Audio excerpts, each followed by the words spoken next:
Oke, di materi hari ini yang disampaikan Adikawati, Angga Manggala, Melius Chandra mengenai perkembangan ilmu ekonomi makro. Kenapa kita penting mengetahui ini? Karena ini dampaknya bagaimana sih?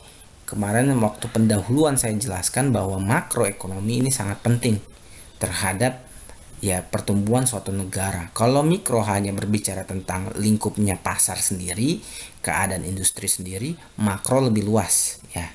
Makroekonomi ini adalah yang berhubungan dengan seluruh ekonomi, yaitu faktor-faktor kunci tingkat pengangguran, tingkat inflasi, suku bunga, PDB atau yang dikenal juga JNP, Gross National Product kalau bahasa asingnya. Kalau bahasa Indonesianya produk domestik bruto.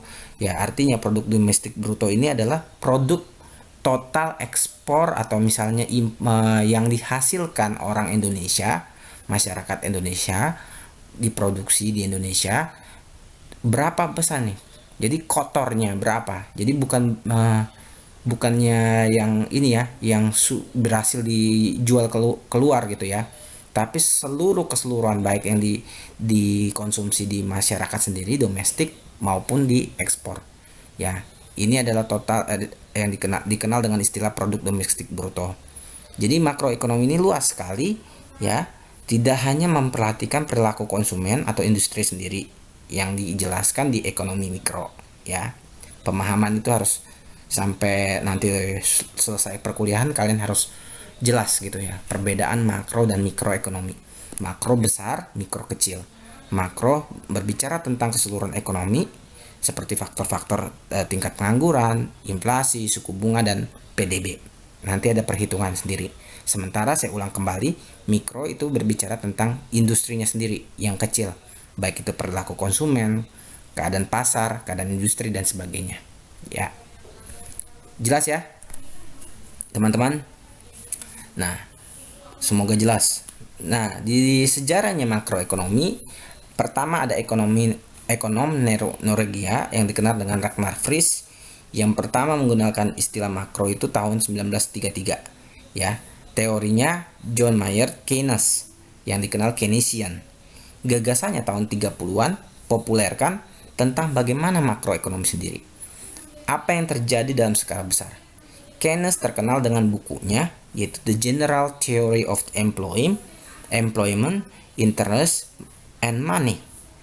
Ya, jadi dia punya teori, secara bahasa Indonesianya adalah pemikiran umum tentang masalah pekerja atau pengangguran ya di sini ya. Kemudian interest ini adalah bunga ya. Kalau bunga dalam bank itu adalah interest bukan flower ya. Nanti kalian dalam ekonomi kok tetap bilangnya bunga itu suku bunga adalah flower lagi dibilang karena bahasa Inggrisnya adalah bunga itu flower, jadi bilangnya seperti itu. Tidak. Kalau bahasa Inggris bisnis ekonomi, bunga itu adalah interest dan uang sendiri yang diterbitkan tahun 36 ya. Sebagai yang pertama, ahli ekonom pertama yang menerbitkan makroekonomi dengan teorinya yang disebut depresiasi besar ya. Dan apa yang dapat mengakhirinya ya. Kenapa nih Keynes ini berbicara itu ya, nanti kita akan lihat, kita akan bahas satu persatu kenapa ada masalah depresiasi besar ya. Nah, tahun 30-an ya. Nah, di sini dikatakan juga buku makroekonomi ini muncul akibat ada krisis Malaysia. Malaysia ini adalah krisis yang terjadi akibat Perang Dunia Pertama. Kalau tidak salah 1914 sampai 1918. Di mana negara-negara dunia itu mengalami ya, terutama yang kalah perang itu mengalami namanya ekonominya runtuh. Kenapa? Karena mereka harus membayar beban kerugian akibat kalah perang dan selain mereka bayar kerugian akibat yang kalah perang, mereka juga harus menanggung beban-beban yang terjadi secara pada peperangan yang sudah berlangsung 1914 sampai 1918. Nah, puncak dari namanya krisis Malaysia ini terjadi pada 1928-29, yaitu dikenal dengan istilah The Great Depression. Ya, di Amerika Serikat terjadi krisis besar-besaran. Ya. Ya, metode mikroekonomi ini sebelumnya tidak digunakan para ekonom karena tidak efektif dalam menjelaskan mengapa ekonomi dunia itu jatuh. Jadi ternyata perkembangan ekonomi ya sama dengan istilahnya makhluk sosial. Tidak bisa satu negara itu berdiri sendiri. Dia bisa berdiri dengan bantuan negara lain. Jadi ketika ada misalnya katakan negara yang tempat tujuan untuk diekspornya jatuh karena kemiskin gitu, jatuh miskin akibat peperangan, maka pasarnya hilang. Nah, ini yang tidak bisa dijelaskan mengapa ekonomi dunia itu jatuh. Tahun 30-an, maka si ekonom Norwegia ini Ragnar Frisch mengeluarkan bukunya tadi. Begitu ya. Itu adalah sejarah singkatnya mengenai makroekonomi. Nah, jadi ekonomi makro itu mempelajari seluruh ekonomi, sementara ekonomi mikro ini kembali lagi diulang ya, saya lewati. Nah, maka di bidang penelitian makroekonomi ada namanya perdagangan internasional dan globalisasi. Teman-teman mahasiswa BMB, kalau saya tanya, apa sih yang dimaksud dengan globalisasi? Semua sudah paham belum? Ada gak yang bisa menjelaskan ke saya apa sih globalisasi? Ini selalu ditanyakan. Mungkin nanti adiknya nanya, Kak, ini global, dunia sudah masuk era globalisasi. Globalisasi itu apa sih? Ada yang bisa menjelaskan? Silakan. Silakan, itu saya nggak bisa ngeliat chatnya. Mendunia Alfredo. Silakan yang lain. Albert mungkin? Albert? Globalisasi, Pak. Iya. Mungkin masuknya budaya baru, Pak. Masuknya budaya baru. Ada lagi yang lain? Punya pandangan? Aulia Shirley mungkin punya pandangan? Globalisasi. Paham semua kan teman-teman? Jangan sampai nih yang kuliah di BMB ditanya, Kak, globalisasi itu apa sih, Kak? Sama adeknya atau anak-anak nanti. Globalisasi. Kita selalu dengar kata globalisasi. Ayo. Atau kelompok penyaji, ada Adikawati, Arya, Manggala, Melius Chandra. Globalisasi itu apa sih?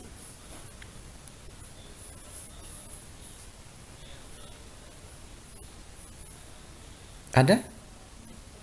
Jadi saya jawab dulu nih selain pendapatnya Albert. Silakan. Ada? Kalau Albert bilang proses yang mendunia, budayanya mendunia. Yang lain, jangan pasif dong. Ayo. Prachna. Menurut saya ini, Pak, penyebaran secara universal, Pak, berapa gitu. Oke. Saya jelasin ya. Yang namanya globalisasi, ya, world becomes smaller. Kalau dalam bahasa Indonesianya, dunia semakin mengecil. Dunia semakin dekat. Loh, kenapa?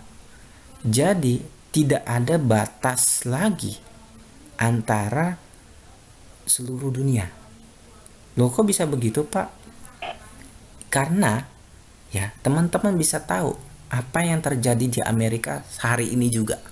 Misalnya, di Amerika sedang terjadi pemilihan umum. Teman-teman bisa mengecek siapa yang menang pemilihan umum di Amerika Serikat. Dari mana? Dari handphonenya mungkin, dari internet, ya, langsung seketika. Padahal kan jarak Amerika ke Indonesia kan jauh, terputus dengan jarak yang terpisah dengan jarak yang beribu-ribu kilometer, ya, terpisahkan laut, terpisahkan samudra dan sebagainya. Lalu kenapa bisa jadi semakin mengecil? Inilah yang namanya dengan proses globalisasi, yang artinya world becomes smaller. Dunia sekarang tanpa batas. Apa yang terjadi di Indonesia juga bisa diketahui di Cina. Pandemi COVID, Indonesia kekurangan masker, kekurangan namanya ventilator, ya kekurangan oksigen. Cina bisa tahu. Ketika ada kekurangan di satu negara, Cina bilang, wah itu potensi di negara tersebut.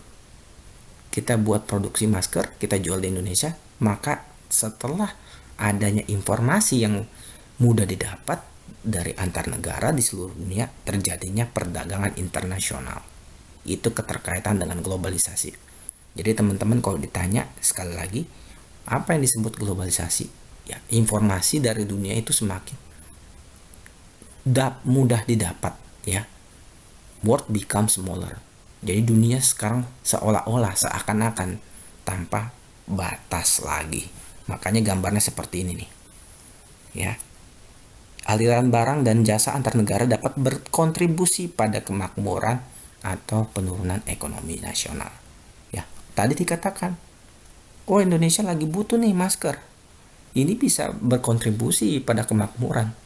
Karena apa? Dengan adanya suplai masker, harga masker yang ada tadinya melonjak menjadi stabil karena ada suplainya. Tetapi bisa jadi penurunan ekonomi nasional. Kenapa? Karena akibatnya pengusaha yang di sini, produsen di sini, ini tidak memproduksi kembali karena kalah saing dengan produk buatan luar atau impor dan sebagainya. Nah, maka di bidang penelitian makroekonomi ini menyelidiki nih agregat signifikan yang mempengaruhi suatu ekonomi. Ya, ini yang dilakukan di bidang penelitian ekonomi makro. Variabel-variabel apa saja makronya yang bisa mempengaruhi pertumbuhan signifikasi suatu ekonomi dalam satu negara, gitu ya.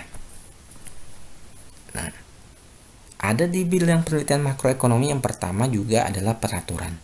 Bagaimana peraturan-peraturan yang ada, peraturan pajak, peraturan bea cukai, suku bunga dan sebagainya, itu menjelaskan satu regulasi industri yang menghambat atau memperkuat pertumbuhan ekonomi.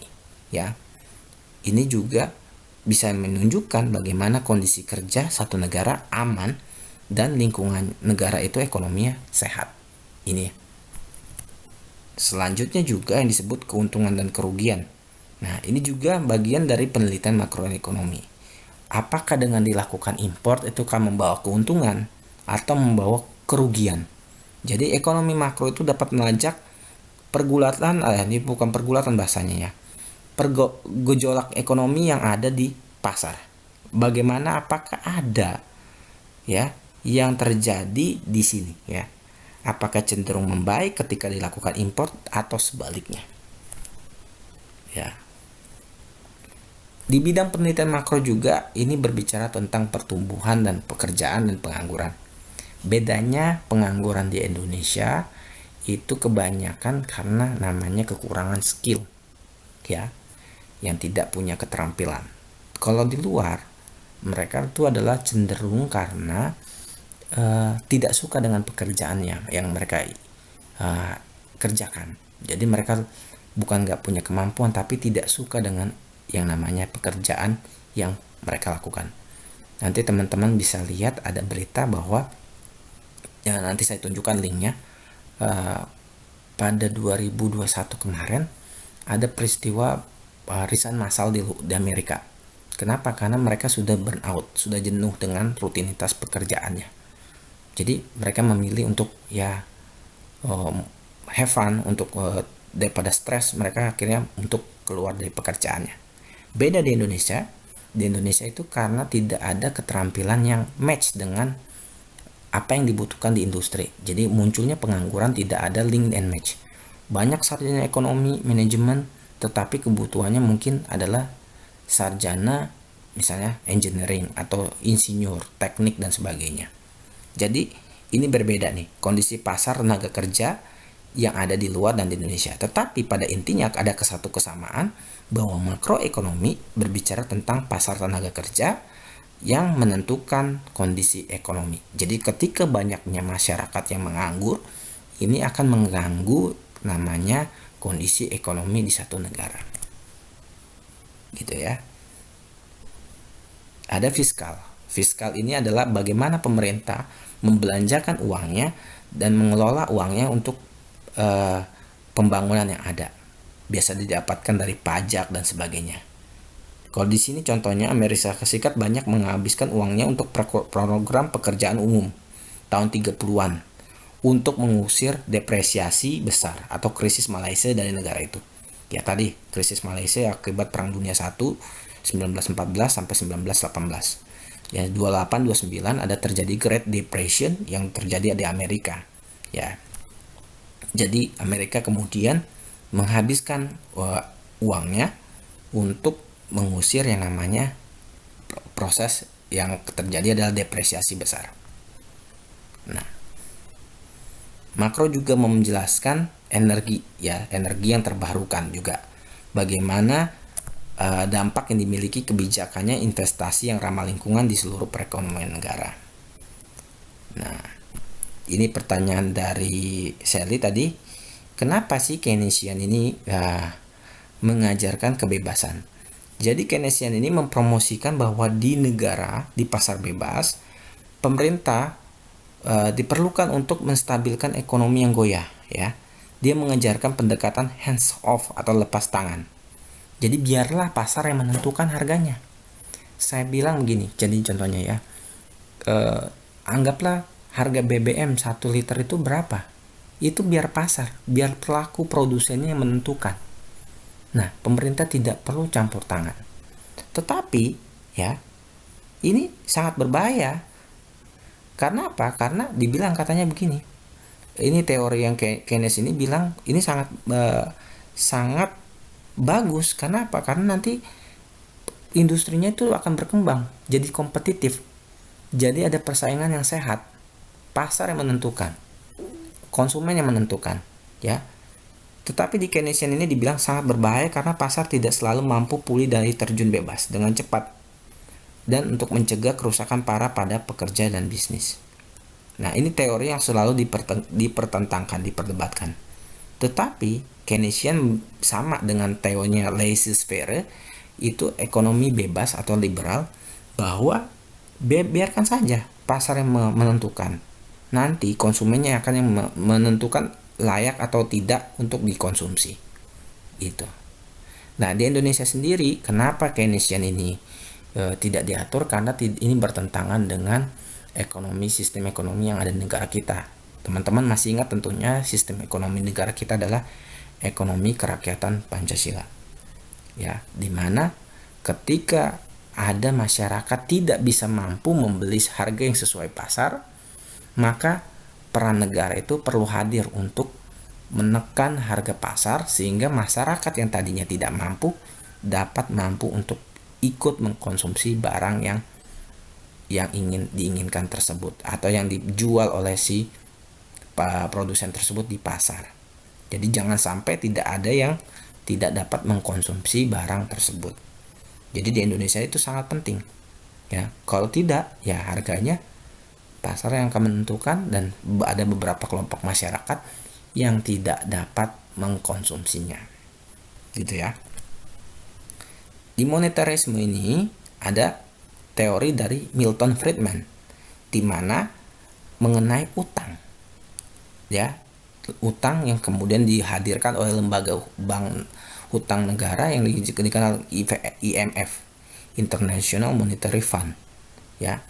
Jadi mementingkan bagaimana suplai uang suatu negara ya yang beredar. Monetaris percaya bahwa pemerintah harus longgarkan atau membatasi aliran mata uang untuk mengatur pertumbuhan ekonomi. Jadi jangan sampai terjadinya inflasi yang tinggi. Ya, yang seperti saya pernah contohkan terjadi di Zimbabwe. Ya, akhir tahun 2000-an Amerika Serikat juga memasukkan uang tambahan ke dalam sirkulasi dalam upaya mendorong ekonomi yang lambat. Ya, jadi Amerika sebagai yang punya mata uang hard currency yang diperdagangkan di seluruh dunia. Ya, contohnya misalnya minyak kita beli harga standar pasarnya menggunakan 1 US dollar per barrel. Ya, contohnya seperti itu. Dia mendorong uangnya itu dimasukkan ke dalam lembaga keuangan supaya tidak beredarnya uang yang ada di pasar, sehingga ekonomi terdorong lebih lambat. Nah, klasik itu yang dilakukan oleh filsuf Adam Smith, percaya keuangan untuk mencapai keseimbangan umum tanpa bantuan dari pemerintah. Jadi Adam Smith percaya bahwa ya keuangan itu tanpa bantuan pemerintah juga hidup.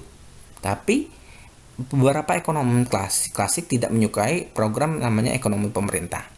Ya, ekonomi makro sendiri tidak memungkinkan untuk mempengaruhi sekali dan terbatas. Nah, sebenarnya bukan di Australia ini. Dia paham namanya laissez-faire ini adalah paham yang dikemukakan di Prancis. Ya, ini laissez-faire ini adalah bahasa Prancis. Ya, saya lupa filsufnya, tapi beberapa negara termasuk di Australia ini setuju dengan paham namanya ekonomi liberal atau bebas, ya, bahwa ekonomi itu bebas tanpa harus tanpa campur tangan pemerintah selama krisis keuangan. Laissez-faire adalah kebebasan, bahasa Prancis. Marxis ini adalah ekonomi komunis yang dikenal dengan filsufnya namanya Karl Marx dan Friedrich Engels kalau nggak salah. Jadi Karl Marx ini yang dikenal dengan teori Marxis ini, keuangan harus berada dikendalikan oleh pemerintah. Ini semacam ekonomi komunis, ya. Ini untuk melindungi dari kelas pekerja daripada pemilik bisnis kapitalis, ya, yang punya modal, yang untung, ya, seperti itu. Ini paham dari Karl Marx.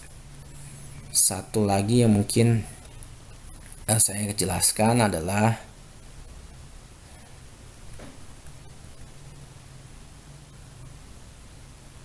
mana ya? Oke, teman-teman bisa lihat ini. Ini penting sekali. Di mana ada namanya produk domestik bruto, gross domestic product, ya, dengan bahasa asingnya, ya. Ini bisa didapat dari mana angka ini?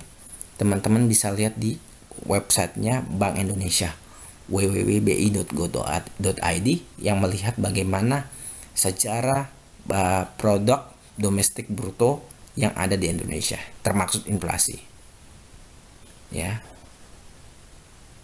Nah, tadi ada satu lagi, bukan ini. Oh, ini masih di sini.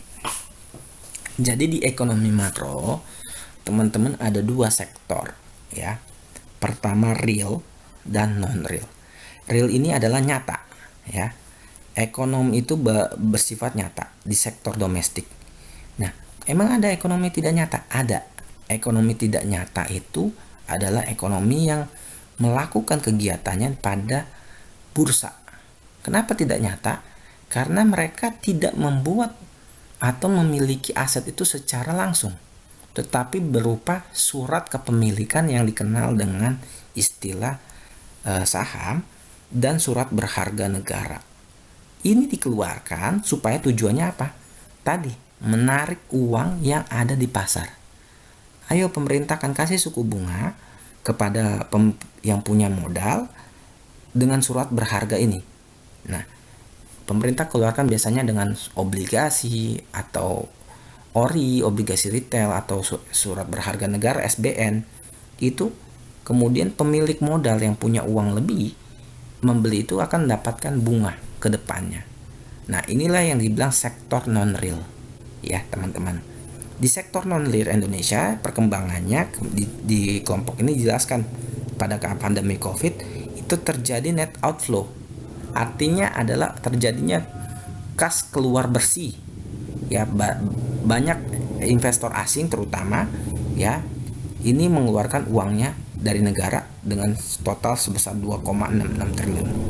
Ketika ini menjadi keluar, berarti modal dari suatu negara, pinjaman dari pemodal dari negara lain ini keluar, ya, sesuai dengan pergerakan indeks harga saham gabungan dan nilai tukar rupiah juga, ya. Begitu, teman-teman. Ada yang mau ditanyakan, silakan. Jadi Sally, pemerintah harus tadi saya kata kuncinya membantu sesuai dengan prinsip ekonomi kerakyatan dengan Pancasila supaya masyarakat kecil yang tidak bisa mengkonsumsi untuk dapat mengkonsumsi barang yang diperjualkan.